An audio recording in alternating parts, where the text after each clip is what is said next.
Bom dia, gente. Que bom que você pode estar acompanhando conosco esse culto das 10 horas da manhã da nova igreja. Você é muito bem-vindo. Eu quero convidar você a realmente participar desse encontro.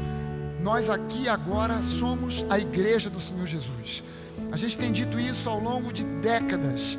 A igreja não é o prédio, a igreja somos nós.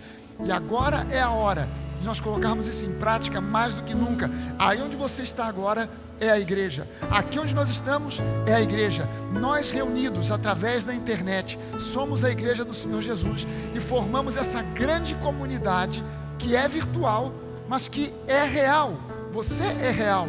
Nós aqui somos reais, nós não somos robôs, nós não somos figuras virtuais, nós somos gente de carne e osso como você, e nós queremos adorar a Deus e convidar você para gastar um tempo, dar um tempo de adoração a Deus. Se você quiser, fique à vontade, você está na sua casa, fique à vontade, mas eu quero convidar você para ficar de pé, levantar as suas mãos e fazer como se você estivesse aqui presente junto conosco e participar disso. Aumente aí o volume e realmente participe desse louvor, participe desse momento de adoração e seja abençoado. Muito bem-vindo nesse domingo, muito bem-vindo nessa manhã, que Deus te abençoe ricamente. Eu tenho certeza que esse culto vai ser bênção para você. Vamos juntos participar, vamos juntos louvar, vamos juntos adorar, vamos ser edificados pela palavra de Deus e pela presença do Espírito Santo. Aqui, aí, aonde quer que nós estejamos, Deus está presente. Vamos juntos, vamos adorar a Deus.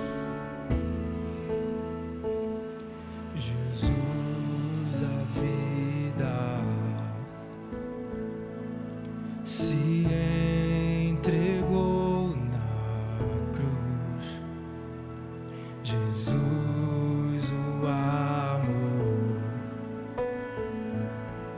por nós se derramou. O Filho amado se entregou como o Cordeiro do sacrifício, o Pai se agradou. Já não há mais condenação.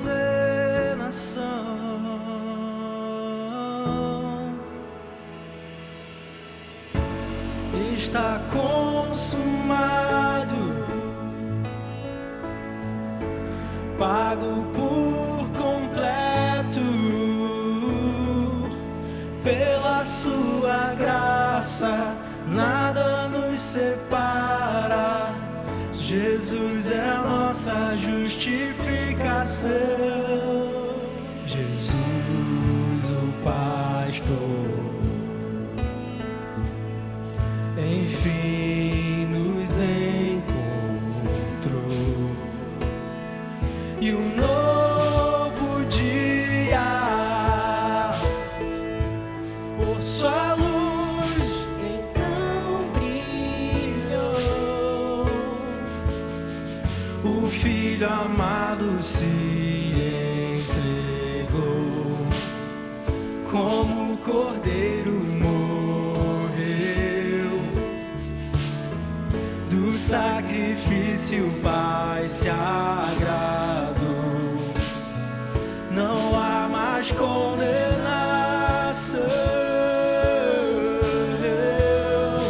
Está consumado, está consumado, pago por completo pela sua graça, nada nos separa. Jesus é a nossa justificação.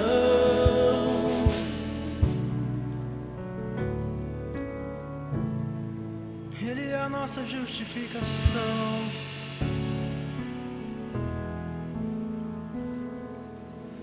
Jesus venceu.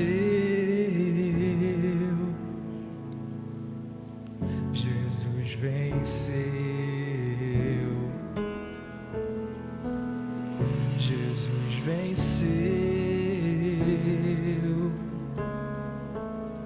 Jesus venceu. Ele venceu. Jesus venceu. Jesus venceu. Jesus venceu. Jesus venceu.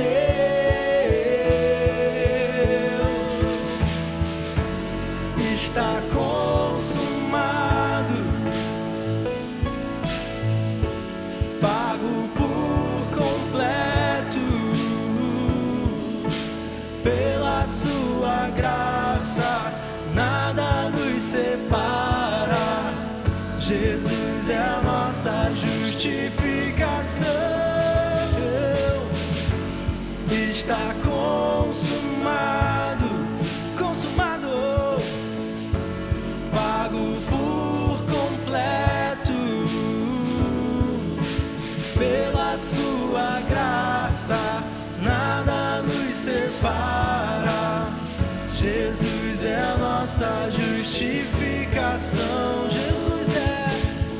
Jesus é a nossa justificação. Aleluia. Jesus é justiça. Jesus é a justiça. Ele venceu a morte para que nós tivéssemos vida. Deus, o Senhor do universo, Pai, o sustento da minha sorte, Jesus, o autor da minha fé, Espírito transbordando em meu coração. A quem temerei?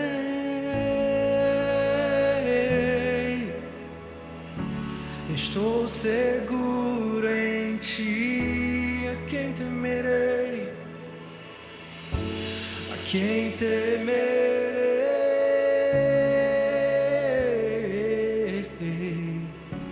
Estou seguro em ti. Os filhos confiam no Pai, e em meio às tribulações, o Senhor vai à frente. Por isso eu nunca vacilarei. Os filhos ouvem a voz que chama as estrelas por nome. O Senhor dos exércitos nos guarda. Deus, o Senhor do universo, Pai, o sustento da minha sorte, Jesus, o autor da minha fé, Espírito transbordando em meu coração. A quem temerei?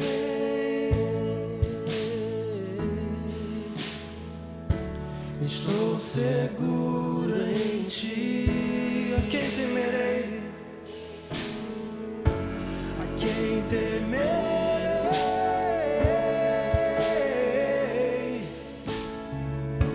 Estou seguro em ti. Os filhos confiam no Pai, e em meio às tribulações, o Senhor vai à frente. Por isso eu nunca vacilarei. Os filhos ouvem a voz que chama as estrelas por nome. O Senhor dos exércitos nos guarda. Os filhos confiam. Os filhos confiam no Pai. Jesus é confiança. O Senhor vai à frente. Por isso eu nunca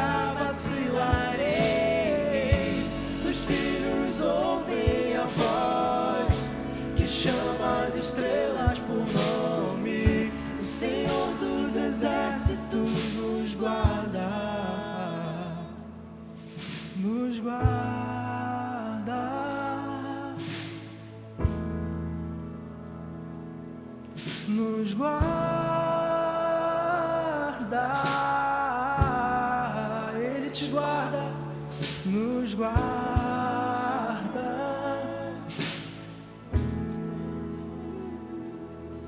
nos guarda. Cante comigo, Ele te guarda, nos guarda,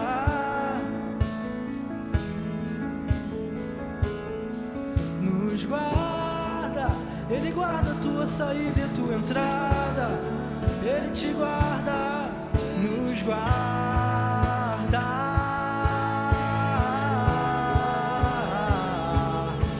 nos guarda.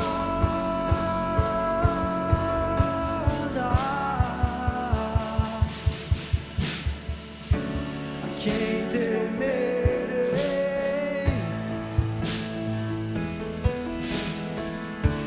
estou seguro em ti. A quem temerei, a quem temerei, a quem temerei.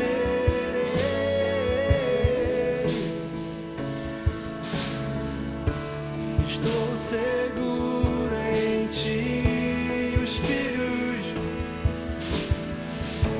Os filhos confiam no Pai, e em meio às tribulações o Senhor vai à frente. Por isso eu nunca vacilarei. Os filhos ouvem a voz que chama as estrelas por nome. O Senhor dos exércitos nos guarda. Mais uma vez os filhos confiam no Pai, e em meio às tribulações o Senhor vai à frente. Por isso eu nunca vacilarei. Os filhos ouvem a voz que chama as estrelas por nome. O Senhor dos exércitos nos guarda. O Senhor dos exércitos nos guarda.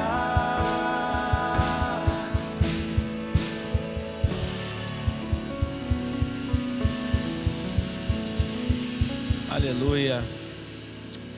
Amém, meu irmão, minha irmã, você que está de casa nesse momento agora, que isso que a gente está cantando nesse momento, essa palavra que a gente acabou de cantar, que o Senhor dos exércitos nos guarda, que isso entre agora no seu coração, nessa certeza que você está sendo protegido, você está sendo guardado, você está envolto pelo poder do Deus Todo-Poderoso. O Senhor dos exércitos é aquele que está te protegendo nesse momento, em todas as áreas da sua vida. Por isso eu quero te convidar nesse momento, estenda as suas mãos, seja para a sua TV, para o seu computador, para o seu tablet, para o seu celular, para que nesse momento a gente entre nesse tempo de oração, um tempo de oração de, acima de tudo, de agradecimento por aquilo que Deus está fazendo na sua vida, aquilo que está fazendo nas nossas vidas, que talvez a gente nem esteja vendo, mas tenha certeza, existe um exército ao seu redor, existe um exército poderoso ao seu redor, ao redor da sua família, ao redor da sua casa, ao redor dos seus negócios, do seu trabalho, te guardando, te protegendo. Estenda suas mãos, vamos estar orando. Pai, nós te agradecemos porque Tu és o Senhor Todo-Poderoso, Tu és o Senhor dos exércitos, Pai. Por isso, nesse momento, nesse tempo de oração, nós nos apresentamos a Ti, sim, trazendo a Ti as nossas petições a respeito da nossa saúde, a respeito das nossas finanças, a respeito dos nossos negócios, a respeito das nossas famílias, dos nossos familiares. Mas nós trazemos isso na certeza de que o Senhor está nos envolvendo com o Teu poder. Nós estamos envoltos na Tua nuvem de glória, estamos envoltos no Teu cuidado, Pai. Sabemos que nesse momento o Senhor nos pega no colo, nos levando e nos guardando, Pai. Sabemos que o Senhor acampou os teus anjos ao nosso redor para que nenhum mal chegue à nossa casa. Sabemos que o Senhor já derramou toda a provisão necessária sobre as nossas vidas, que o Senhor já abriu as janelas do céu, já está derramando, vem derramando sobre nós bênçãos sobre bênçãos sem medidas, Pai, para que mesmo em meio a essa situação de calamidade, essa situação de tanta dúvida, esse momento de tanta preocupação, nós podemos nos manter firmes e seguros na certeza de que o Senhor nos guarda, na certeza de que o Senhor é por nós e que o Senhor não descansa, o Senhor não dorme. Na verdade, enquanto nós dormimos e descansamos, o Senhor trabalha a favor daqueles que confiam e esperam no Senhor. Obrigado, Pai, por essa certeza, Senhor, que nós temos, que todos aqueles que confiam no Senhor estão guardados e protegidos. Pai, nós te apresentamos aqui hoje todas as nossas petições nessa certeza de que o Senhor é por nós, de que o Senhor opera por nós, na certeza que aquele que está doente já está curado em nome de Jesus, na certeza que aquele que está hoje preocupado com a sua provisão já está sendo abençoado abundantemente em nome de Jesus. Obrigado pelo teu amor, obrigado pelo teu cuidado com a tua igreja, obrigado pelo teu cuidado com os teus filhos, Pai. Nós te louvamos e te agradecemos por tudo isso já, em nome de Jesus. Amém e amém, Pai. Aleluia. Amém. Olha, nós queremos muito agradecer a você pela sua generosidade durante a nossa campanha do Drive-Thru da Solidariedade. Foi muito lindo ver a nossa igreja se mobilizando, trazendo doações, trazendo aqui alimentos para que vidas possam ser abençoadas, para que esse cuidado, para que essa provisão aconteça. Sabe que quando a gente diz que Deus ele é o nosso provedor, que Ele nos provê, Ele usa pessoas para que essa provisão aconteça nas nossas vidas. E você que agiu em generosidade, em cuidado, em amor, trazendo aqui a sua doação de alimento, sabe que você foi um instrumento de Deus para abençoar a vida dessas pessoas. Você tem sido um instrumento de Deus para que haja provisão nos lares. E é muito lindo a gente ver isso acontecendo, porque isso é ser igreja, esse cuidado uns para com os outros.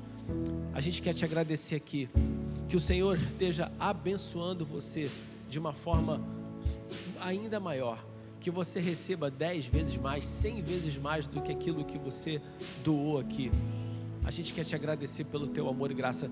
Pode ter certeza que muitas famílias estão se sentindo aliviadas. Um peso está sendo tirado de muitas pessoas graças à generosidade da nossa igreja. E nós somos muito gratos por isso. Amém? A gente também quer convidar a igreja para uma coisa muito bacana que vai acontecer aqui nos dias 14 e 16 de maio, que é a nossa conferência dos jovens, a conferência Conectar. Essa vai ser a nossa primeira conferência 100% online. Vai ser uma bênção. Então, eu quero convidar toda a igreja. É uma conferência produzida pelos jovens, uma conferência feita pelos jovens da Nova, mas é uma conferência para todos. Essa é uma grande oportunidade de nós podermos mostrar para o mundo o quanto Deus tem usado os nossos jovens e quanto Deus pode usar todas as gerações para que a palavra dele seja disseminada, para que vidas sejam abençoadas. Então, participe dessa conferência Conectar dos Jovens da Nova e compartilhe isso com outras pessoas, porque vai ser bênção, com certeza, na sua vida e na vida dos seus amigos. Deus abençoe você, que você tenha hoje um domingo abençoado, que essa palavra que vai ser ministrada hoje aqui pelo pastor Maurício toque no seu coração, que dê uma direção clara para a sua vida, que você tenha uma semana abençoada e vitoriosa em nome de Jesus. E você que está chegando aqui na Nova pela primeira vez, a gente quer dizer que a gente está muito feliz com a sua chegada, hoje online, mas com certeza a gente vai te ver aqui presencialmente assim que a gente puder estar se reunindo novamente como igreja presencialmente. Estamos reunidos hoje como igreja online em espírito, mas em breve a gente vai se ver aqui novamente e vai ser muito bom a gente poder te abraçar, te conhecer pessoalmente porque com certeza é um presente de Deus você estar com a gente, fazendo parte da nossa família. Deus abençoe você. Fiquem na paz, gente. Um domingo abençoado, um ótimo culto, em nome de Jesus. Valeu. Amém. Legal. É isso aí. Muito bom estar recebendo você aqui. Você estava vendo aqui agora o pastor Jorge Monteiro. O pastor Jorge Monteiro é com certeza uma bênção. Ele é pastor da produção e ele tem trabalhado incessantemente para que esse culto aconteça, seja transmitido, para que você receba aí as lives, para que você possa estar participando constantemente junto com a gente. Eu queria dar para você não só um bom dia, mas queria convidar você agora para aproveitar esse tempo, esse momento e servir a Deus com a tua oferta, com o teu dízimo e fazer aquilo que esteja sendo direcionado pelo Espírito de Deus no teu coração. A gente tem entendido, falado, dito aqui que o crente, o cristão, isso é algo que o apóstolo Paulo nos diz a respeito da vida cristã normal. O cristão genuíno, nascido de novo, ele precisa ser dirigido pelo Espírito Santo em todos os detalhes, em todos os setores, em todos aquilo que faz parte da nossa vida, incluindo essa questão. O apóstolo Paulo diz que cada um deve contribuir segundo aquilo que for proposto no coração. Não é segundo aquilo que eu penso ou imagino, de acordo com um cálculo, uma conta que eu faço, mas de acordo com aquilo que o Espírito Santo fala no meu coração. E é importante entender que até Paulo receber a revelação da graça, as pessoas entendiam oferta, dízimo, apenas como uma contribuição financeira que era dada à igreja, aos pobres, aos necessitados. Mas de repente o apóstolo Paulo mostra para nós que o nosso dízimo, a nossa oferta, tem uma equivalência à semente. E aquilo que a gente semeia é exatamente aquilo que a gente vai colher. E no momento em que você semeia pouco, você colhe pouco. No momento em que você semeia com abundância, você colhe com abundância. Esse é um tempo para você semear. Esse é um tempo de semeadura. Pastor, mas é um tempo de crise. Tempo de crise normal é que as pessoas retraiam e encolham as suas mãos. É verdade. O homem natural pensa assim: tempo de crise é tempo de eu recolher a minha mão, é tempo de eu segurar aí a onda. Mas eu quero lembrar para você que tempo de crise é tempo de exercício de sabedoria. Sabedoria é muito mais do que inteligência, é muito mais do que cultura, é muito mais do que conhecimento. Sabedoria é a aplicação na prática daquilo o que se ouve, daquilo que se aprende, daquele acúmulo de coisas que formam a cultura, que formam toda essa bagagem cultural. Eu preciso agora aplicar isso com sabedoria. E uma das coisas que você tem aprendido aqui é que Deus é um Deus fiel à sua palavra. Aplique isso com sabedoria, use isso com sabedoria. Você tem aprendido aqui e tem ouvido que Deus é um Deus que honra a sua palavra, que é fiel àquilo que Ele promete. E Deus tem prometido a nós que Ele é o nosso pastor e nada nos faltará. Então eu quero convidar você, ao invés de encolher a sua mão, exercer sabedoria para administrar a sua vida financeira nesse tempo de crise. Não é tempo de sair esbanjando, não é tempo de você pegar dinheiro e jogar para o alto, ou jogar numa fogueira, é óbvio, é claro, não é tempo de fazer isso, mas é tempo de, se por um lado nós precisamos de sabedoria para administrar aquilo que chega às nossas mãos, o dinheiro que está nas nossas mãos, também é tempo, por um outro lado, de semear no reino e não encolhermos a nossa mão na hora de semear, porque nós vamos ter uma colheita. E eu tenho certeza que se você está sendo sustentado no meio dessa crise hoje, é porque você tem uma colheita, você está colhendo frutos daquilo que você já semeou. Então não abra mão da semeadura, porque Deus é fiel, Deus é bom. E eu quero lembrar para você, está aparecendo aí no rodapé da sua tela os dados bancários da igreja, vão aparecer aí conta bancária, agência, o banco que a igreja trabalha. E tem aí também um QR Code. Esse QR Code, se você pegar o seu celular e você apontar para a sua câmera, a câmera do seu celular, para esse QR Code, já vai abrir no seu celular todos os dados que você precisa para fazer a sua oferta. Não subestime a sua oferta. Lembre-se que, por menor que a sua oferta pareça ser, aos olhos de Deus é uma semente que está sendo semeada. E que Deus promete uma colheita, Deus promete uma abundância que é sobrenatural, que não tem a ver com um valor monetário necessariamente. Lembre-se que Jesus classificou a oferta daquela viúva que chegou ao templo. Jesus estava no templo com seus discípulos, apenas observando as pessoas que vinham, colocavam as suas ofertas naquela caixa, naquele recipiente, naquele lugar de ofertas. Jesus, observando, vê que vem uma viúva e ela coloca 2 moedinhas. E Jesus chama a atenção dos seus discípulos dizendo que aquela tinha sido a maior oferta daquele dia. Apenas 2 moedinhas, porque ela tinha ofertado não qualquer coisa.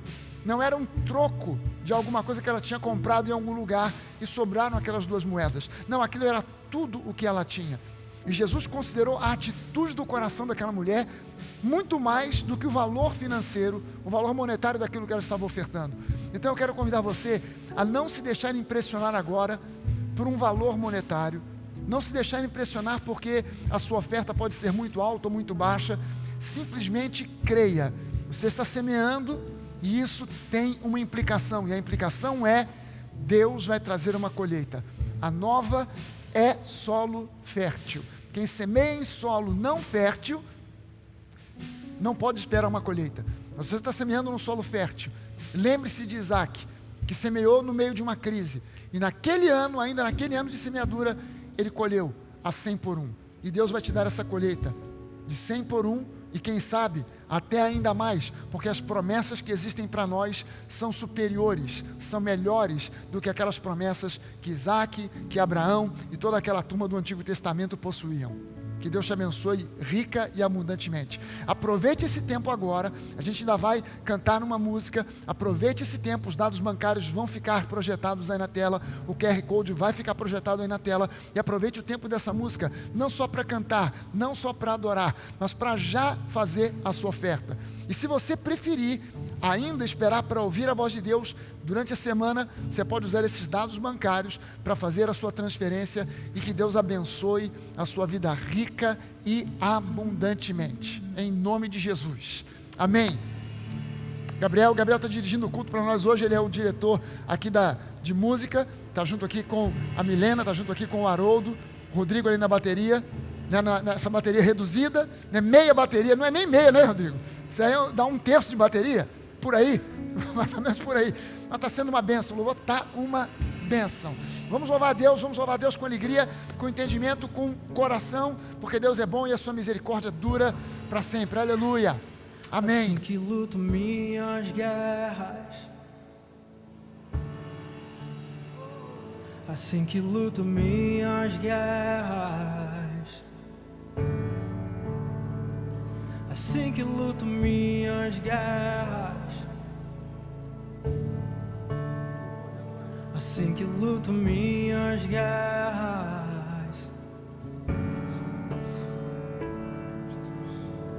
Parece que estou cercado, mas sou guardado por ti. Parece que estou cercado, mas sou guardado por ti. Parece que estou cercado, mas sou guardado por ti. Parece que estou cercado, mas sou.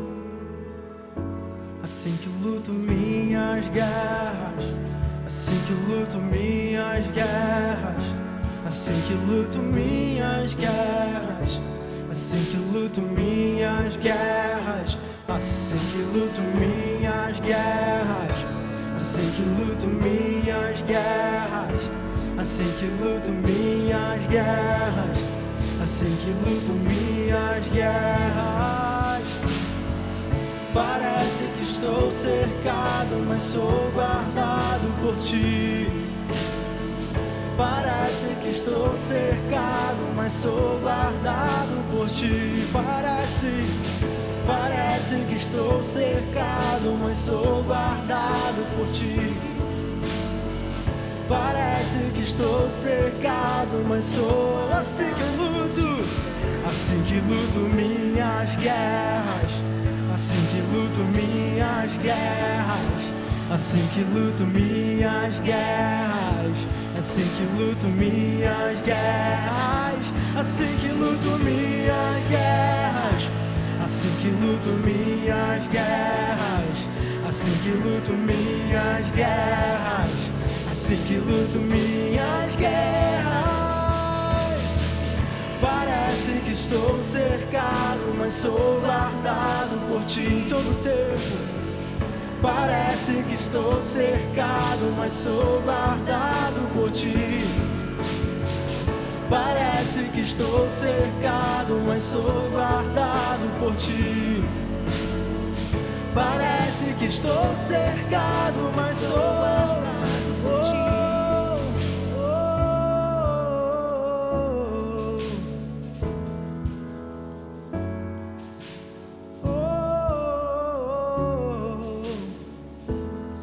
Assim que luto, exaltando teu nome, Jesus.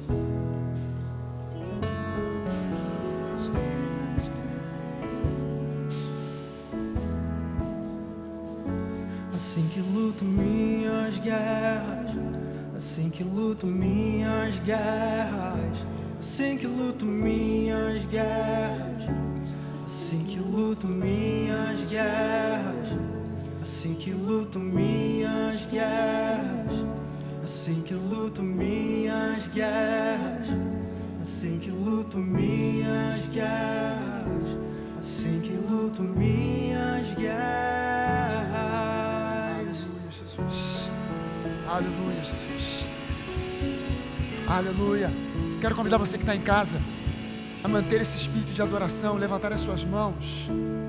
Se você aceitou esse meu convite logo no início, quando eu disse, você está em casa, você não está aqui no ambiente da igreja, mas você pode ficar de pé, porque aí onde você está é a igreja. Talvez você não tenha os músicos presentes, mas você está com o som do seu smartphone, do seu tablet, da sua televisão ligado. Talvez você tenha até um equipamento talvez um pouco mais potente, você está ouvindo o som desse louvor, dessa adoração, desse encontro com um pouco mais de punch, um pouco mais de pressão. Mas independente disso, ainda que o som esteja aquele sonzinho de rádio de pilha, eu quero convidar você a se juntar conosco nessa adoração, porque é assim que nós lutamos as nossas guerras, com esse posicionamento de fé, de louvor, de adoração. Aleluia. Gabriel, vamos nessa, vamos louvar a Deus, porque o Senhor é bom, a sua misericórdia ela dura para sempre. Pode parecer que nós estamos cercados, mas nós somos guardados pelo Senhor. Parece que estou cercado, mas sou guardado por ti em todo tempo. Parece que estou cercado, mas sou guardado por ti. Parece que estou cercado, mas sou guardado por ti. Parece que estou cercado, mas sou guardado por ti. Parece que estou cercado, mas sou guardado por ti. Parece que estou cercado, mas sou guardado por ti. Parece que estou cercado, mas sou assim que eu luto. Assim que luto minhas guerras, assim que luto minhas guerras, assim que luto minhas guerras, assim que luto minhas guerras. Louvando seu nome, assim que luto, é assim que eu luto, assim que eu luto, assim que eu luto minhas guerras, assim que luto minhas guerras, assim que luto minhas guerras, assim que luto minhas guerras, assim que luto minhas guerras, assim que luto minhas guerras, assim que luto minhas guerras, assim que luto minhas guerras, assim que luto minhas guerras. Aleluia. Esse é o nosso posicionamento, é um posicionamento de fé, é um posicionamento onde nós não aceitamos que as pressões do mundo possam vencer a força e o poder do nosso Deus que opera em nós.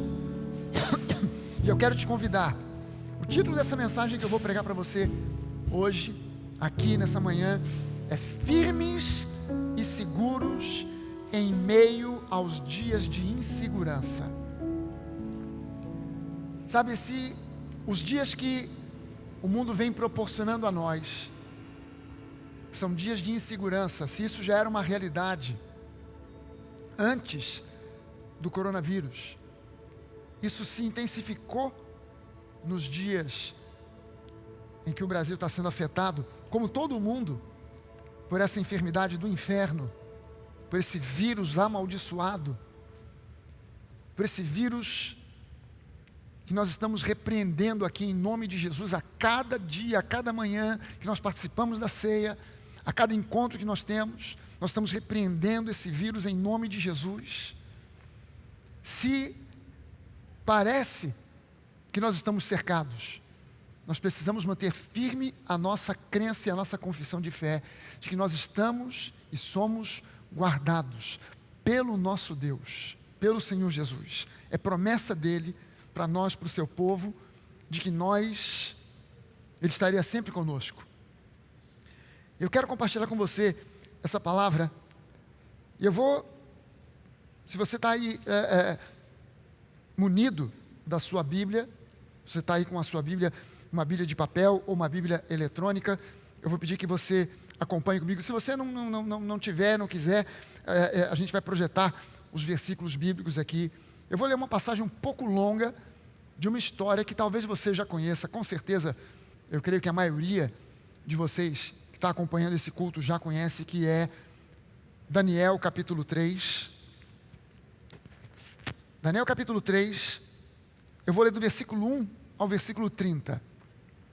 Que diz o seguinte, que o rei Nabucodonosor fez uma estátua de ouro,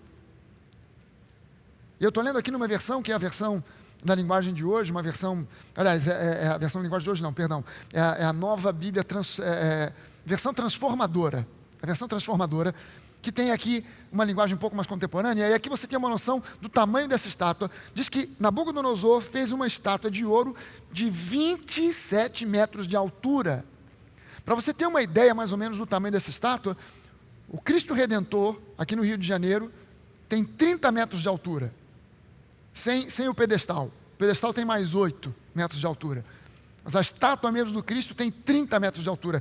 Essa estátua que Nabucodonosor mandou fazer de ouro, ela era só 3 metros mais curta, menor que o Cristo Redentor.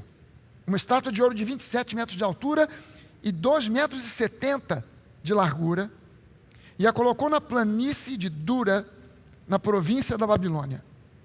Em seguida, enviou mensageiros a todos os altos funcionários, oficiais, governadores, conselheiros, tesoureiros, juízes, magistrados e a todas as autoridades das províncias para que viessem à festa, a uma festa que ele ia fazer de dedicação da estátua que ele havia levantado. Todas essas autoridades vieram e ficaram diante da estátua que o rei Nabucodonosor havia levantado.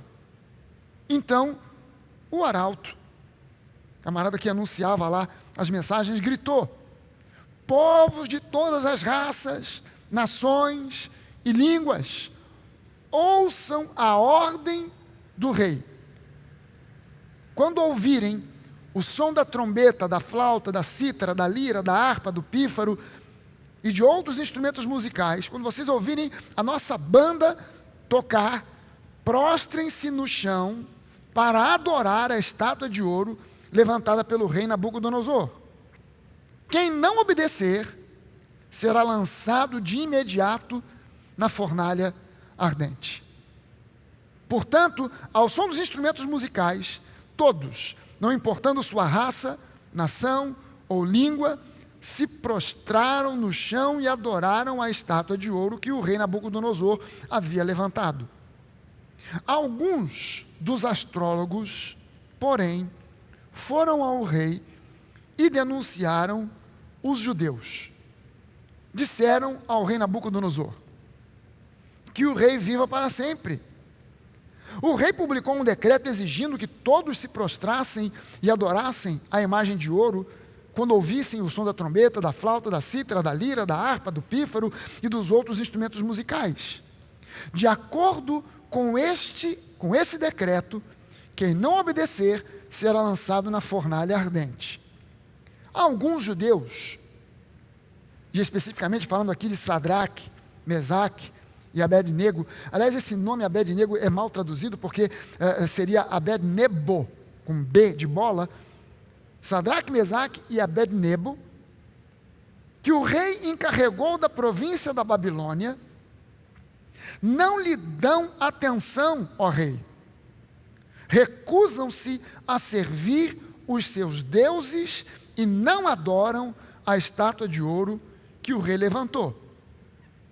Só um esclarecimento aqui. Nabucodonosor tinha colocado esses...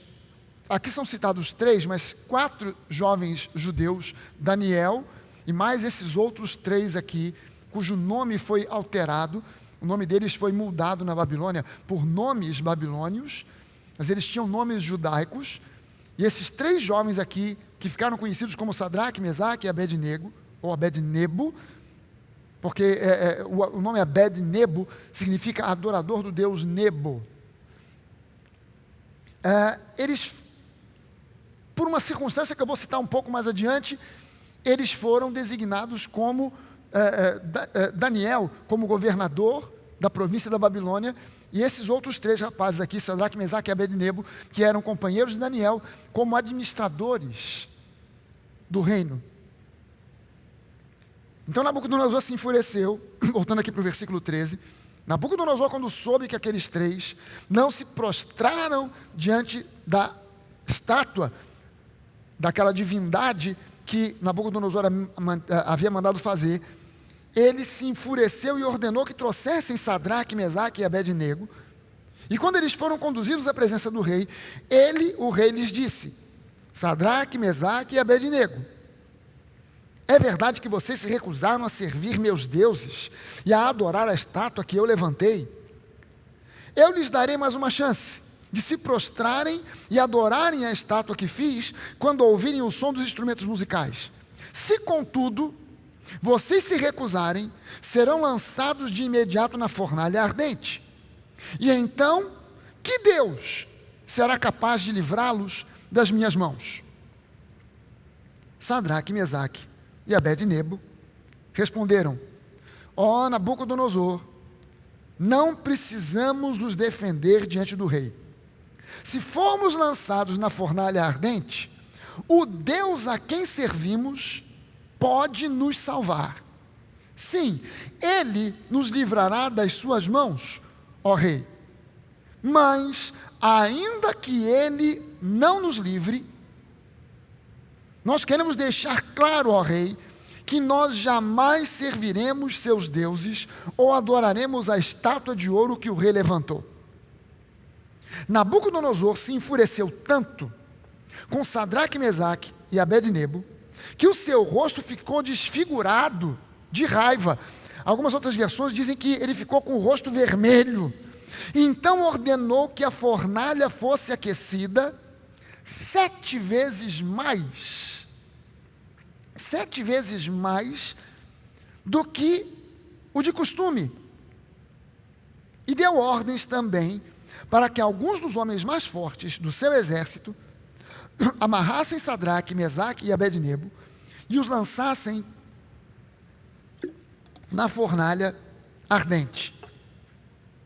Aqueles homens então amarraram aqueles 3 jovens e os lançaram na fornalha inteiramente vestidos com túnicas, turbantes, mantos e outras roupas. E uma vez que o rei, em sua ira, havia exigido um fogo tão quente na fornalha, as chamas mataram os soldados que jogaram os 3 lá dentro. Ou seja, aqueles soldados começaram a conduzir aqueles 3 homens para a direção da fornalha, e quando eles se aproximavam, Nabucodonosor não estava nem aí se aqueles soldados iam ficar vivos ou se eles iam morrer. Para ele, aqueles homens e baratas tinham o mesmo valor. Ele tinha um exército gigantesco.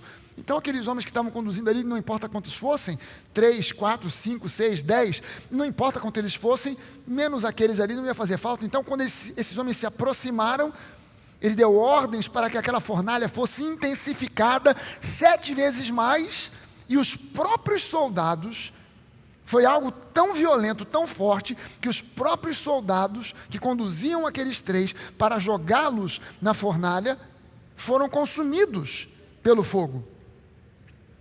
Versículo 23 diz que assim Sadraque, Mesaque e Abednego, amarrados, caíram nas chamas intensas. De repente, porém, o rei Nabucodonosor, presta atenção nessa expressão, de repente, subitamente, porém o rei Nabucodonosor se levantou espantado e disse aos seus conselheiros: peraí, não foram 3 os homens que amarramos e lançamos na fornalha? Sim, ó rei, eles responderam. Olhem, disse Nabucodonosor, vejam só comigo, eu vejo 4 homens desamarrados andando no meio do fogo sem se queimar. E o 4º homem se parece com um filho de deuses. Então Nabucodonosor se aproximou o máximo que ele podia da porta da fornalha ardente e gritou: Sadraque, Mesaque, Abednego, servos do Deus Altíssimo, saiam, venham aqui.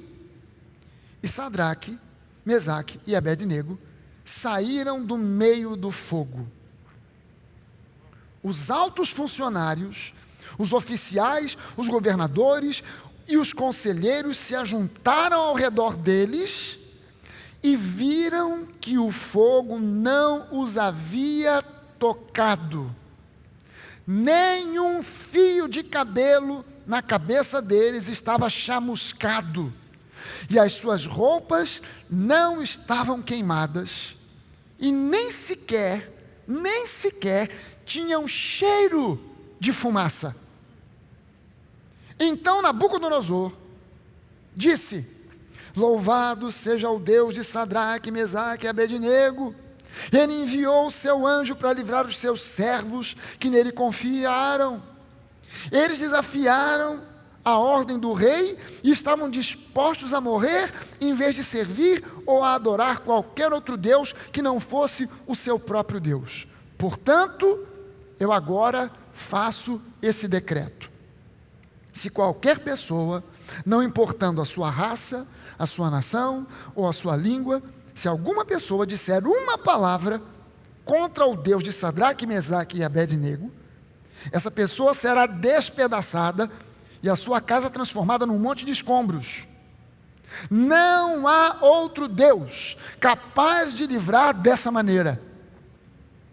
Essa foi a conclusão de Nabucodonosor. Então o rei promoveu Sadraque, Mesaque e Abednego a cargos ainda mais elevados na província da Babilônia.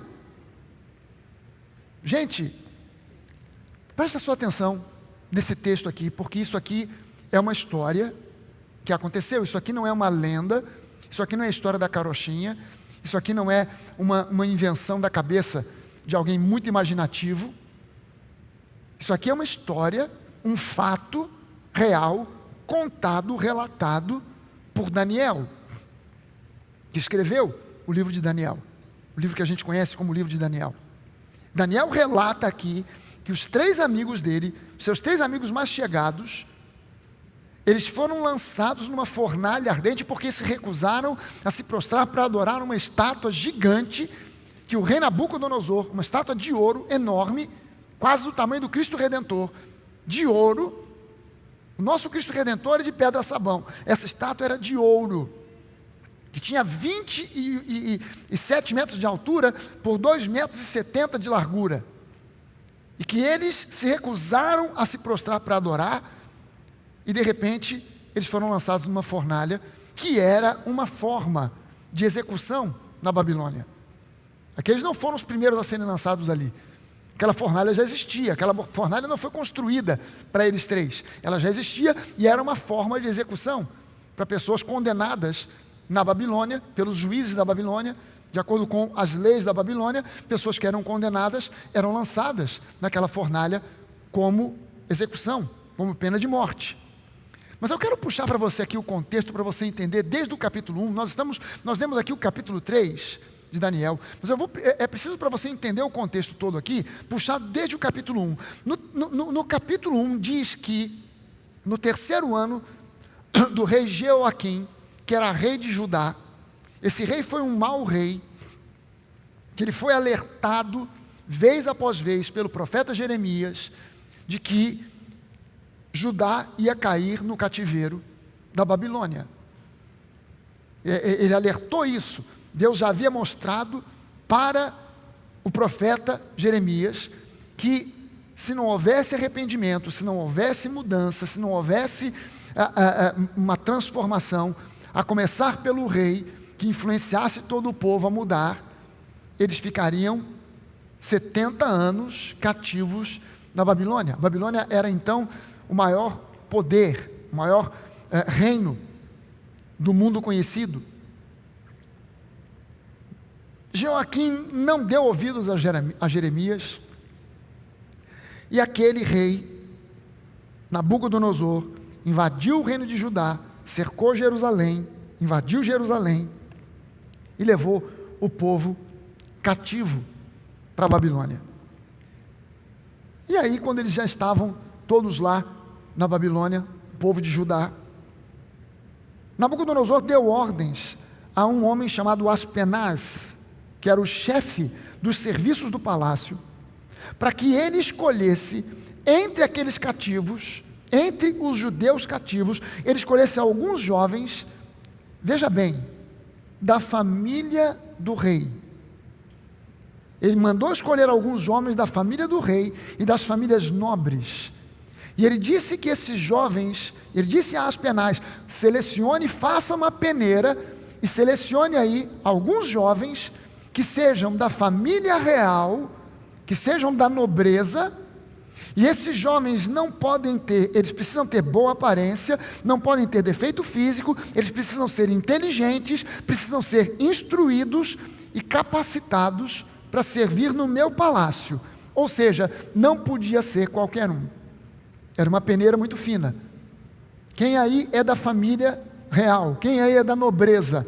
Alguns jovens devem ter levantado as mãos, a gente não sabe quantos, mas no meio desses estavam esses 4 caras, Daniel, e aqueles que a gente ficou conhecido aqui, citados aqui, eu vou citar o nome deles em hebraico, mas eles ficaram conhecidos como Sadraque, Mesaque e Abednego. Esses 4 jovens estavam no meio desse grupo que foi selecionado, e todos eles eram da família real. A gente não sabe o grau de parentesco que esses 4 jovens tinham com o rei Jeoaquim, mas o fato é que eles tinham algum grau de parentesco, eles eram parte da nobreza, e eles foram selecionados para irem, para servir no palácio do rei. O rei não queria qualquer um, e entenda só uma coisa, isso aqui já começa mostrando, porque um simbolismo, você e eu somos da família do rei, você e eu somos da família do rei, você e eu não somos qualquer um. Esse grupo de jovens foi preparado durante 3 anos, e 3 anos é o tempo exato do ministério. Não o tempo exato, o tempo do ministério de Jesus foi 3 anos e meio, mas quando a gente fala de 3 anos, a gente fala de um tempo. 3 é um número de ressurreição, é um número de um milagre, 3 é um número significativo na Bíblia, e durante 3 anos, esses jovens foram preparados. No fim desses 3 anos, esses jovens foram trazidos à presença do rei, para que o rei analisasse e dissesse: vamos ver qual foi o fruto do teu trabalho aí, Aspenaz. Vamos ver como é que você preparou esses jovens. E aí o rei Nabucodonosor reparou que 4 desses jovens eram especiais. Ele viu ali Daniel, chamou a atenção do rei Daniel, Ananias, Daniel que teve o nome mudado para Beltesazar, Ananias, que ficou conhecido depois como Sadraque, Misael, que ficou conhecido depois como, que tinha o seu nome, cujo nome real era Misael, mas foi conhecido como Mesaque, e Azarias, que ficou conhecido depois como Abednego. Aspenaz depois trocou os nomes judaicos deles por nomes babilônios. mas que tinham um sentido muito parecido com os nomes originais. Mas o que importa é que o nome deles original era Daniel, Ananias, Misael e Azarias. E eu quero que você conheça esses 3 jovens agora por esses nomes, que são os seus nomes originais, os seus nomes reais. Daniel, Ananias, Misael e Azarias. O rei reparou que esses 4 eram diferentes. Eles eram diferenciados. Mesmo estando no meio daquela nobreza, eles eram diferenciados. E o rei olhou para eles e disse: eu vou aproveitar esses caras aí. Os nomes hebraicos desses jovens têm muito a ver comigo e com você. Porque veja bem o seguinte, o nome Daniel significa Deus é o meu juiz. Deus é o meu juiz. Deus é o nosso juiz. E veja bem o seguinte, Deus sendo o juiz máximo e maior de todo o universo, Ele julgou a mim e a você em Cristo. E em Cristo, na cruz do Calvário, no juízo da cruz, você e eu fomos justificados. Jesus pagou o preço. Ninguém mais é o nosso juiz. O diabo não é o nosso juiz. O coronavírus não é o nosso juiz. O juízo que o diabo pode querer impor sobre esse mundo não está sobre nós, porque Deus é o nosso juiz e o nosso juiz nos justificou em Cristo. Nós somos justificados em Cristo. O nome Ananias significa Deus é graça, ou Deus é gracioso. Literalmente, Ananias, Hananiah, é o nome em hebraico, Hananiah, literalmente significa Deus é graça. Eu tenho dito aqui, culto após culto, vez após vez, que graça não é uma doutrina, graça é uma pessoa, e essa pessoa é Jesus. E o nome Hananiah, Ananias, significa Deus é graça, Deus é a graça. Deus não tem graça, Ele é graça, porque Deus é amor. E a graça flui do amor, que é favor imerecido. O nome Misael significa aquele que é semelhante a Deus. Aquele que é semelhante a Deus. E a Bíblia diz agora para nós, no Novo Testamento, na Nova Aliança, que segundo Jesus nós somos nesse mundo, nós fomos formados à imagem e semelhança de Deus. O homem perdeu essa imagem e semelhança por causa do pecado de Adão, mas isso foi restaurado a nós em Cristo, e agora segundo Ele nós somos nesse mundo. E o nome Misael significa aquele que é semelhante a Deus. E finalmente o nome Azarias, Azariah, no hebraico, significa aquele a quem Yahvé, Jeová, ajuda e socorre. Azariah, aquele a quem Deus, o Senhor, Yahvé, ajuda e socorre. Daniel, Deus é o meu juiz. Ananias, Deus é graça, Deus é gracioso. Misael, aquele que é semelhante a Deus. E Azarias, Azariah, aquele a quem o Senhor ajuda e socorre. Esses caras então foram designados para servir no palácio. E essa foi a primeira peneira. Nós vamos ver 3 peneiras aqui. Essa foi a primeira peneira onde eles foram separados. Você foi separado. Você foi separado por Deus. Você pertence a Deus, você é de Deus, você foi separado do mundo. Você está no mundo, mas você não é mais do mundo. Você agora é um ET nessa terra. Porque você pertence a um outro reino, um reino que não é desse mundo, um reino que foi confundido. Os romanos pensaram que o reino de Jesus seria um reino desse mundo. Jesus disse, não, o meu reino não é desse mundo. O meu reino não é desse mundo. Você e eu somos ETs andando aqui nessa terra, porque o nosso reino é um outro reino, é o reino de Deus, e você foi separado. Se você foi um dia um cidadão do reino desse mundo, você foi separado, você foi removido desse reino satânico e foi colocado no reino da sua maravilhosa luz. Você foi colocado no reino de Deus, você é agora cidadão do reino de Deus. Você foi separado. Depois de 2 anos, em que esses 4 jovens foram separados, Nabucodonosor teve um sonho que a Bíblia diz que muito o incomodou, ao ponto dele já não poder dormir. Ele vinha dormindo bem, e numa dessas noites ele teve um sonho. A partir daquele dia ele passou a não dormir mais, porque aquele sonho o impactou de uma tal maneira que ele não conseguia nem sequer voltar a dormir. E aí ele ordenou aos seus astrólogos, aos seus adivinhos, que eles revelassem o que foi o sonho. Veja só o pedido, a ordem de Nabucodonosor. Vocês aí, meus astrólogos, meus adivinhos, os sábios da Babilônia, vocês vão ter que me dar a interpretação do sonho, mas primeiro vocês vão ter que adivinhar o que foi que eu sonhei. Porque se eu disser para vocês o que eu sonhei, é capaz de vocês inventarem uma história e ficar tentando me enrolar. Então eu não vou nem contar o sonho, vocês vão ter que adivinhar o sonho e dar para mim a interpretação do sonho. E se vocês não conseguirem fazer isso, adivinhar qual foi o sonho e dar a interpretação do sonho, vocês vão morrer, vocês vão ser despedaçados, não vai ficar ninguém, eu vou passar o rodo, não vai sobrar ninguém. Só que no final da história, quem recebe a revelação do que foi o sonho e qual era a sua interpretação, foi Daniel. Quem recebeu a revelação foi Daniel, que atribuiu o sucesso, o seu sucesso de ter recebido a revelação, o entendimento do que era o sonho e o que ele significava, ele atribuiu esse sucesso a Deus, fazendo com que Nabucodonosor não somente desse a Daniel o cargo de governador da Babilônia, mas também agora, por influência de Daniel, deu àqueles outros 3 jovens o cargo de administradores do reino. E não somente isso, Nabucodonosor chegou a reconhecer que só o Senhor é Deus. Nabucodonosor chegou a reconhecer que só o Senhor é Deus.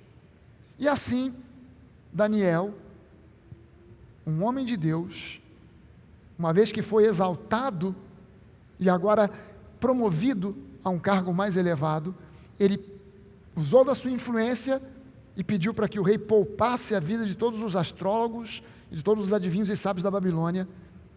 E aí, Nabucodonosor, impactado, impressionado com essa atitude de misericórdia de Daniel, também fez dele não só o governador da Babilônia, como fez dele o chefe daqueles astrólogos. Essa foi a segunda peneira. Nessa segunda peneira, na primeira peneira eles foram separados. Nessa segunda, ficou claro que eles eram cuidados, ungidos e capacitados por Deus para serem o que eram e para fazer aquilo que eles faziam. Veja bem o seguinte, você foi separado, mas você não foi só separado, você foi capacitado por Deus. E mesmo no meio dessa crise, há uma capacitação, uma unção em você, dada por Deus, que talvez você desconheça. Você não conhece o seu potencial pleno. Você não sabe, talvez você consiga avaliar de uma certa forma, uma parte do seu potencial. Eu tenho o curso disso, eu fiz uma especialização naquilo, eu fiz mais esse curso virtual, pela internet, à distância, mas eu fiz também essa faculdade, eu tenho essa e essa formação, esses e aqueles diplomas, mas para Deus isso aí não significa nada, porque Deus te capacita para muito mais do que aquilo que o natural te capacitou. As escolas podem ter te capacitado, cursos técnicos podem ter te capacitado, mas o Senhor te capacita com algo que curso algum do mundo poderia te capacitar, para que você, mesmo no meio de uma crise como essa, que é uma crise da saúde, que traz consequências para a economia, você consiga se sobressair e se manter próspero e vitorioso, mesmo no meio dessa crise. Deus faz isso por você, como fez por esses jovens. Deus foi quem os capacitou, e Deus é aquele que te capacita. Essa foi a segunda peneira, o reconhecimento da capacitação que Deus havia dado a eles. Aí, passa um tempo, e Nabucodonosor manda construir uma estátua gigante de um ídolo, diante do qual todo mundo, mediante o toque de um grupo de músicos, de uma banda, tinha que se curvar em adoração. E quem não fizesse isso, ia ser punido com a morte naquela fornalha. Daniel, ele não aparece aqui nesse episódio, mas os seus 3 amigos não se curvaram diante daquela estátua. Eles tomaram uma decisão: não vamos nos curvar. Nós servimos a Deus, nós adoramos a Deus, e nós não vamos nos curvar diante desse ídolo, nós não vamos ceder a essa pressão, nós não vamos ceder a essa ordem, que coloca uma pressão para que todo mundo, não importa a língua, a origem, de onde venha, para onde vai, não importa o que, tem que se curvar. Nós não vamos ceder a essa pressão, nós vamos permanecer no nosso posicionamento de adorar a Deus e somente a Deus. Mas aí alguns astrólogos, apesar de terem sido salvos por Daniel, esses homens deviam a sua vida, se eles estavam vivos agora, era porque Daniel os havia salvado, os havia livrado da morte. Mas ainda assim esses homens se remoíam de inveja, se remoendo de inveja, foram lá e denunciaram Ananias, Misael e Azarias, que foram intimados a mudar de atitude. Só que esses 3, imbuídos de uma ousadia tremenda, responderam ao rei. Eles não falaram isso como um recado para alguém, eles não falaram isso para Aspenaz, eles não falaram isso para um dos astrólogos, eles falaram isso direto para aquele rei, para Nabucodonosor, que é um tipo que aponta para Satanás, que é um tipo aqui que aponta para o inimigo, para o diabo. E eles falaram direto com ousadia, eles responderam ao rei que eles não se curvariam diante daquele ídolo gigante, ainda que isso lhes custasse a vida. Eles disseram: olha, se Deus quiser, Ele nos livra. E se Ele não nos livrar, nós vamos morrer, mas nós não vamos mudar de posicionamento. Nós não vamos abrir mão da nossa convicção. Nós não estamos brincando de crentes, nós não estamos brincando de povo de Deus. Nós temos uma crença de que Deus pode nos livrar, porque nós conhecemos a história do nosso povo, e nós sabemos que Deus já realizou milagres em meio a crises piores do que essa que nós estamos vivendo aqui.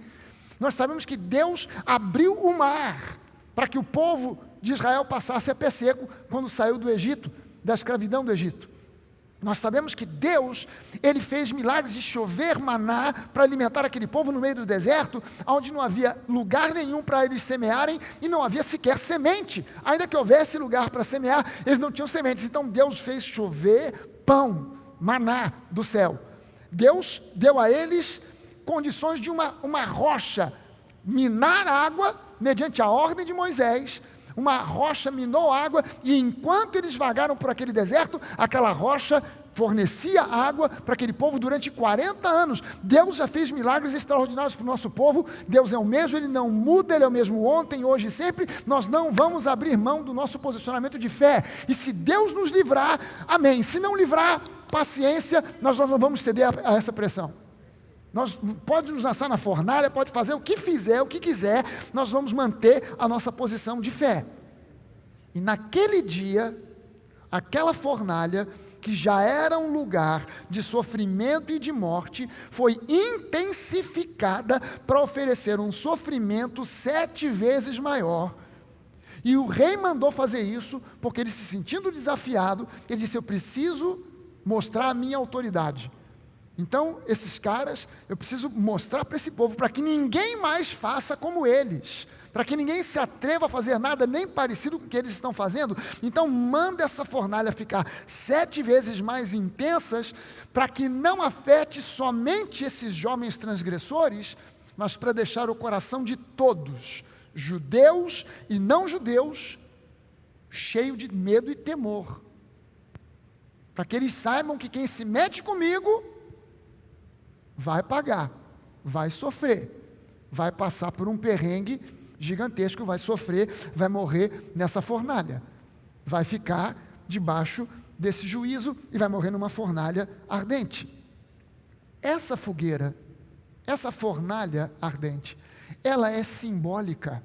Ela foi uma fornalha real, aonde esses 3 foram lançados, mas essa fornalha tem um símbolo, ela tem uma simbologia. Ela aponta, ela fala para nós de dias difíceis, de dias de sofrimento, dias de luta, dias onde um microscópico vírus para o mundo inteiro e deixa todo mundo de quarentena, em isolamento social. Dias em que os hospitais e o sistema de saúde mundial se veem à beira de um colapso, onde a economia mundial paralisa e todo mundo está numa expectativa de coisas ruins, de dias péssimos, sem saber o que vai acontecer amanhã. Como vai ser o dia de amanhã. E quando o Covid passar? Caramba, milhões de pessoas, milhares, no mínimo milhares de pessoas terão morrido, a gente não sabe quantas mais ainda vão morrer, e quando isso tudo passar, nós vamos ter um problema de economia gigantesco, uma recessão como nunca ninguém viu antes, vai ser um tempo complicado. Isso, é para isso que essa fornalha aponta. Essa fornalha, ela aponta para esses dias. Essa foi a terceira peneira. A primeira foi a separação. A segunda foi uma peneira onde ficou demonstrado a capacitação daqueles jovens. Mas agora, a terceira peneira era a mais complicada, a mais difícil, o fogo ardente. Não era mais simplesmente, vamos ver aqui quem é de Deus e quem não é. Não era mais, bom, separamos aqui esses jovens, que legal, que bom, são jovens capacitados. Realmente eles são capacitados, são ungidos por Deus, eles são capacitados de uma forma sobrenatural. Que bom, mas agora vamos ver se isso é real, diante da fornalha, diante dessa última peneira, diante dessa última prova, vamos ver se eles são realmente aquilo que eles dizem ser. Lembre-se que o apóstolo Pedro, lá em 1 Pedro 4,12, se você quiser anotar, eu não vou passar o versículo aqui, mas Pedro, em 1 Pedro 4,12, ele falou sobre esses dias, e Pedro disse, que nós não deveríamos estranhar, ou nos surpreender, com as provações pelas quais nós passamos, que são a consequência desse fogo ardente, no meio do qual nós nos vemos muitas vezes. Disse, olha, não estranhem o fogo ardente, que arde no meio de vocês, como se fosse algo extraordinário, porque nesse mundo nós passamos por essas fornalhas, na vida nós passamos por esses fogaréus, esse fogo da perseguição, o fogo aonde o diabo se levanta para tentar minar a nossa fé, para tentar impactar a nossa fé, para tentar nos fazer desistir e abrir mão da nossa fé, através de pressões econômicas, através de pressões de saúde, trazendo enfermidades sobre o mundo, deixando as pessoas com medo, com insegurança. E ele faz isso em primeiro lugar para afetar não simplesmente o mundo, mas para afetar a mim e a você. Esse é o grande interesse do diabo. O mundo já está nas mãos dele, mas ele olha para a igreja e ele diz, eu tenho que tentar arrumar um jeito de intimidar a igreja, de intimidar os crentes, eu tenho que mandar essa fornalha ficar 7 vezes mais intensa, para que eles temam, para que eles morram de medo. Talvez muitos de vocês que estão assistindo esse encontro, nessa manhã de domingo, talvez muitos de vocês estejam se vendo no meio desse fogo diabólico, como na verdade o mundo inteiro está. Não é somente eu, você, sua família, os vizinhos, o seu bairro, o estado do Rio, ou os estados do Brasil, é o mundo inteiro. E talvez muitos de vocês que estão assistindo, membros da Nova, membros de outras igrejas, que nos dão a alegria, o prazer e o prestígio de estarem participando conosco desse encontro. Talvez muitos estejam temendo serem chamuscados, ou até mesmo consumidos pelo fogo que essas circunstâncias têm gerado. Mas, meu irmão, ouça o que eu quero te dizer agora. É no meio desse fogo que você precisa se lembrar do que Deus nos disse através do profeta Jeremias.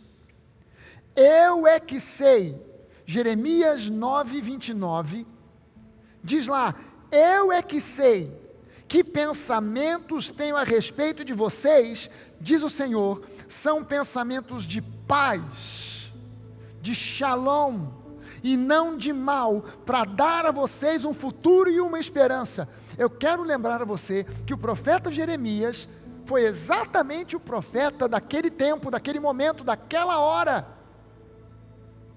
Foi o profeta que estava vivenciando e vendo junto com o povo de Judá aquela crise.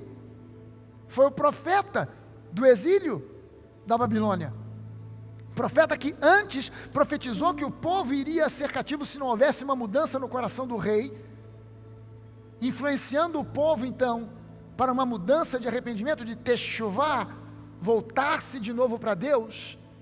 Esse mesmo profeta, Deus coloca uma palavra na boca dele dizendo, vocês podem estar passando por esse fogo, vocês podem estar passando por essa crise, mas eu é que sei que pensamentos tenho a respeito de vocês, diz o Senhor. São pensamentos de shalom, pensamentos de paz, de prosperidade, de saúde, de vida abundante. São os conceitos embutidos em shalom. Paz por fora, paz por dentro.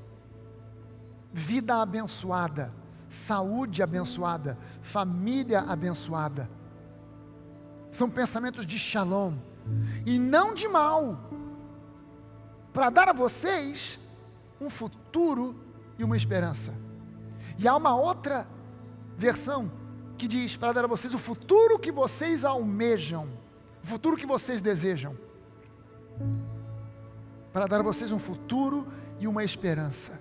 Esperança que no conceito do Novo Testamento é elpis.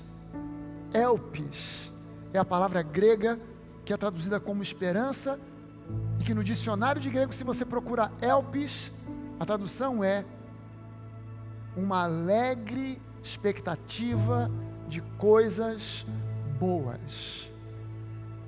Elpis é uma irmã siamesa de pistes.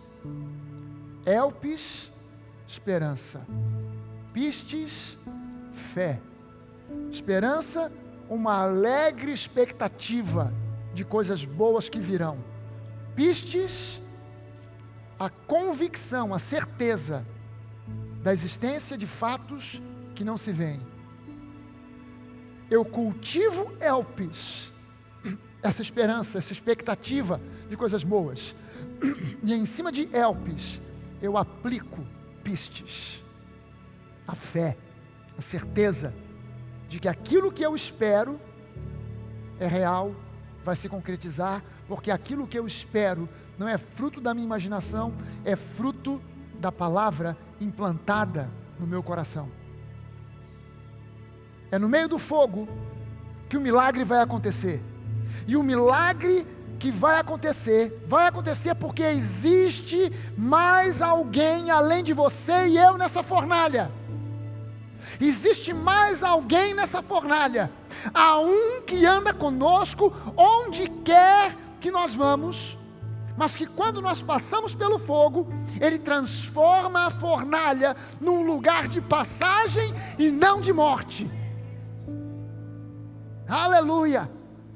Se há um Nabucodonosor que se enraivece e range os dentes, quando nós dizemos que não vamos nos curvar diante das pressões desse mundo, que nós não vamos abrir mão da nossa fé, da nossa igreja local, do nosso Deus, se há um Nabucodonosor que diante dessa atitude, dessa postura, manda intensificar a fornalha, achando que mediante isso nós vamos nos acovardar, eu quero lembrar a você que há um que não nos abandona jamais, e que não nos deixa passar pelo fogo sozinhos, mas que vem conosco para nos proteger e para guardar a nossa vida e a da nossa família.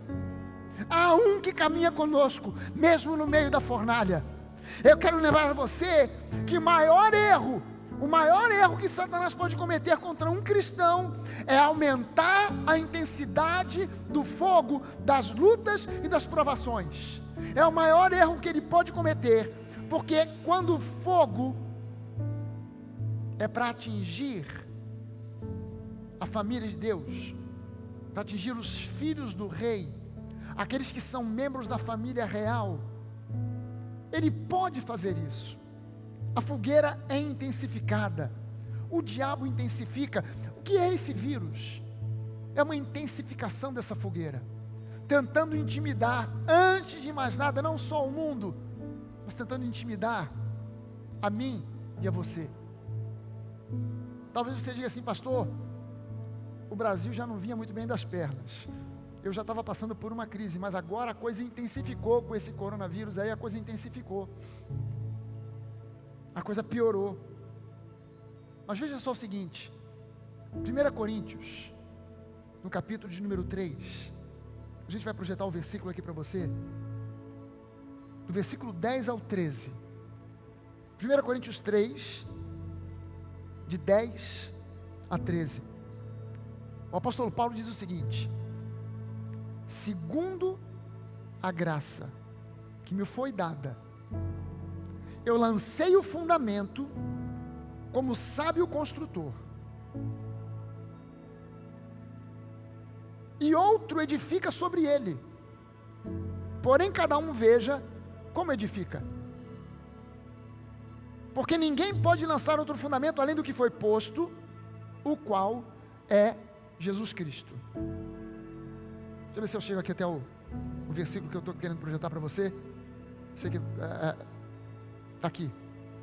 Segundo a graça de Deus que me foi dada, eu lancei o fundamento como sábio construtor, e outro edifica sobre ele, porém cada um veja como edifica. Por quê? Porque ninguém pode lançar um outro fundamento além daquele que já foi posto, que é Jesus Cristo. Então Paulo estava dizendo aqui sobre uma disputa que havia. Não, eu sou de Apolo, eu sou de Paulo, e Paulo está dizendo o seguinte: olha só, eu lancei o fundamento, e vem outro, seja Apolo, seja o pastor Fragale, seja o pastor Jorge Monteiro, pastor Jorge Daltro, seja a pastora Denise, pastora Karine, pastora Luciana, um dos pastores, pastora Neiva, um dos pastores, seja alguém vai edificar em cima desse fundamento, mas o fundamento é um só. Mas o versículo 12 agora ele diz assim para nós: e se o que alguém edifica sobre o fundamento é ouro, prata, pedras preciosas, madeira, feno ou palha, a obra de cada um se tornará manifesta, pois o dia a demonstrará, porque será revelada pelo fogo, e o fogo provará qual é a obra de cada um. O fogo provará qual é a obra de cada um. Veja bem, eu vou ler de novo o versículo para você. E se o que alguém edifica sobre esse fundamento, o fundamento é Cristo, mas agora é preciso saber o que vai se edificar em cima desse fundamento. Se o que alguém edifica sobre o fundamento é ouro, prata, pedras preciosas, ou madeira, feno, palha, a obra de cada um vai se tornar manifesta. Essa edificação vai ser provada, porque o dia a demonstrará, porque ela vai ser revelada, provada pelo fogo, e o fogo vai provar qual é a obra de cada um. O fogo vai mostrar e vai provar qual é a obra de cada um. Meu irmão, presta atenção no seguinte: um crente, você é um cristão, o fundamento que foi lançado é Cristo, mas se o que foi edificado é uma fé de barro, de palha, no fogo, isso se desmancha, quebra, consome, derrete, não resiste e se desfaz. É preciso que a gente se lembre disso. O que está sendo edificado na minha vida? A palavra da graça e da fé, ela é concedida a nós, e é isso que nós precisamos ensinar, é isso que nós precisamos pregar, é isso que nós precisamos anunciar, porque a palavra da graça e da fé é ouro, é pedra preciosa, é prata. Ouro fala de Deus, divindade. Prata fala de redenção. Pedras preciosas fala da palavra, sendo, adornando a nossa vida. Mas um crente que é edificado numa fé que é baseada apenas em autoajuda, que é baseada apenas em pensamento positivo, uma fé que baseia-se apenas em historinhas, uma fé de barro, de palha, no fogo, se queima, se desfaz, se consome, derrete. Mas um cristão que é nascido de novo, forjado, formado, firmado, edificado nos fundamentos da palavra, é uma construção feita em ouro. E o ouro, presta atenção nisso, o ouro, quanto maior for o grau do fogo ao qual ele é submetido, mais puro e precioso ele fica. A palha queima, o barro derrete, mas o fogo purifica o ouro e faz o ouro se tornar mais puro e mais precioso. Veja só o seguinte, o tabernáculo de Moisés era um templo móvel e tudo ali apontava para a graça. O altar de sacrifício, que fala da cruz, do sacrifício de Jesus, a arca da aliança, que tinha como tampa o caporete, a tampa se chamava caporete, que é traduzido como assento de misericórdia, como propiciatório, e fala de Deus sendo favorável a nós, perdoando todos os nossos pecados. Tudo no tabernáculo de Moisés revela e aponta graça. Mas depois do tabernáculo de Moisés veio o templo de Salomão. Foi edificado um templo definitivo. O templo de Salomão, ele fala da glória. Quando você lê sobre o templo de Salomão, os textos que falam do templo de Salomão diz que tudo ali foi construído para demonstrar a glória de Deus. Aquele templo era revestido de ouro por dentro e por fora. O tabernáculo não tinha aparência alguma, mas o templo de Salomão era revestido de ouro por dentro e por fora. E hoje, na nova aliança, nós somos o templo do Espírito Santo, nós somos a morada do nosso Deus, para a glória do seu nome. Cristo em nós é a esperança da glória. E é no meio dessa fornalha, que deveria nos consumir, que deveria nos matar, é no meio dessa fornalha, que aquele que tudo pode, se manifesta para que nós não sejamos destruídos, não porque nós mereçamos, mas porque Ele nos ama incondicionalmente e não permitirá que nós sejamos destruídos. Aleluia! Antes de serem lançados na fornalha ardente, aqueles jovens foram amarrados, e é assim que o inimigo quer te ver, no meio do fogo, e ainda por cima, amarrado, se sentindo preso, incapaz, impotente, sem conseguir achar saídas, sem achar caminhos, sem achar soluções. Mas quando Nabucodonosor esperava ver aqueles homens serem consumidos, o que ele viu se consumir foram as cordas que os amarravam, e mesmo no meio do fogo, aqueles 3 rapazes ficaram livres, porque dentro da fornalha estava aquele que liberta. E é preciso que você se lembre que Jesus, Ele disse: você vai conhecer a verdade, e a verdade te libertará. Meu irmão, essa crise, ela vai passar, e nós vamos sair dessa fornalha. A pergunta que eu faço nessa manhã para você é: como é que você pretende sair dessa fornalha? Queimado, chamuscado ou inteiro, como se nunca tivesse passado nem perto da fornalha? Lembre-se do nome desses 3 rapazes e o seu significado: Ananias, Hananiar, Deus é graça; Misael, aquele que é como Deus é; Azarias, aquele a quem o Senhor ajuda. Posicione-se como fizeram Ananias, Misael, Azarias. Não se curve diante da crise, por maior que ela seja. Jesus está com você no meio do fogo ardente. Somente Ele pode te proteger, para que você não seja queimado pelo fogo dessa fornalha. E Ele vai fazer isso, porque Ele jamais, jamais te abandona. Aleluia, aleluia. Eu quero convidar você para participar comigo da ceia do Senhor. Tanto agora pela manhã, como mais tarde, às 18h30, nós vamos estar ministrando aqui, no culto das 18h30, também a ceia do Senhor. Eu vou convidar que você agora, tomando nas suas mãos os elementos da ceia. Se você ainda não teve tempo para isso, aproveite agora, pegue aí um pão, um pedaço de pão, distribua, parta esse pão, distribua para as pessoas que estão com você no seu ambiente, na sua sala, no seu quarto, onde quer que você esteja. Você pode arrumar aí um pouquinho de suco de uva, um pouquinho de vinho, aquilo que for mais conveniente para você. Deixe que as crianças participem. Não há lugar nenhum na Bíblia que diga que as crianças não podem participar da ceia. Nós aqui temos essa ceia que já vem preparada para nós, por uma questão de prática.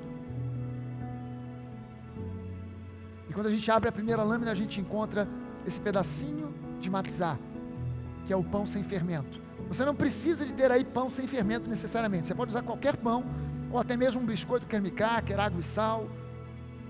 Mas o importante é que você participe agora, porque a ceia fala de uma crise solucionada. A crise da morte, a crise mais definitiva que pode haver, não é uma enfermidade, não é a falta de dinheiro, é a morte, é o fim, acabou. Não, mas a ceia fala que Jesus morreu, mas no terceiro dia Ele ressuscitou. O pão fala das pisaduras de Jesus no seu corpo, fala do corpo de Jesus que foi ferido, e pelas suas pisaduras nós fomos sarados. Nós fomos sarados.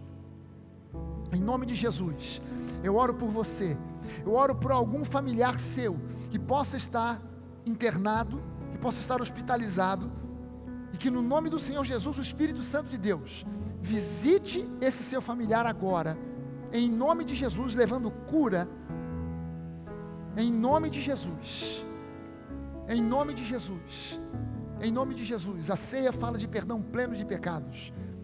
Eu não preciso agora ficar pensando nos meus pecados, remoendo os meus pecados para participar da ceia, porque os meus pecados não são o centro da ceia. Eu mesmo não sou o centro da ceia, Jesus é o centro da ceia. Ele é o centro de todas as coisas. Então, em nome de Jesus, vamos todos agora comer do pão. Vamos todos comer do pão, crendo e declarando a nossa cura. Aleluia. Tomando o cálice, Jesus deu aos seus discípulos dizendo: tomem, peguem esse cálice e bebam, todos vocês, porque esse cálice é o meu sangue, o sangue da nova aliança, a aliança que firmou o pacto entre nós e Deus, entre Deus e nós. E o diabo, por mais que ele tente intensificar o fogo da fornalha, a nossa fé não pode ser derretida, porque a nossa fé está sendo construída, edificada em cima da palavra, e essa é uma fé de ouro. Aleluia, em nome de Jesus, eu quero convidar você agora para participar dessa ceia, participar desse cálice, bebendo do cálice, declarando: eu tenho a confiança plena de que na cruz do Calvário eu fui plenamente perdoado de todos os meus pecados, eu fui aliançado com esse Deus maravilhoso, um Deus que me perdoa, que me ama, que me aceita, e é a meu favor, está comigo no meio do fogo, e não me abandona jamais. Em nome de Jesus, vamos todos beber do cálice. Aleluia. Sabe essa música que a gente cantou, que está sendo tocada aqui agora pelo Gabriel, pela banda, diz que pode parecer que você e eu estamos cercados, mas nós somos guardados pelo nosso Senhor, pelo nosso Deus, pelo nosso Jesus, pelo Espírito Santo. Somos guardados e protegidos, cercados por anjos, por frente, por detrás, por cima, por baixo.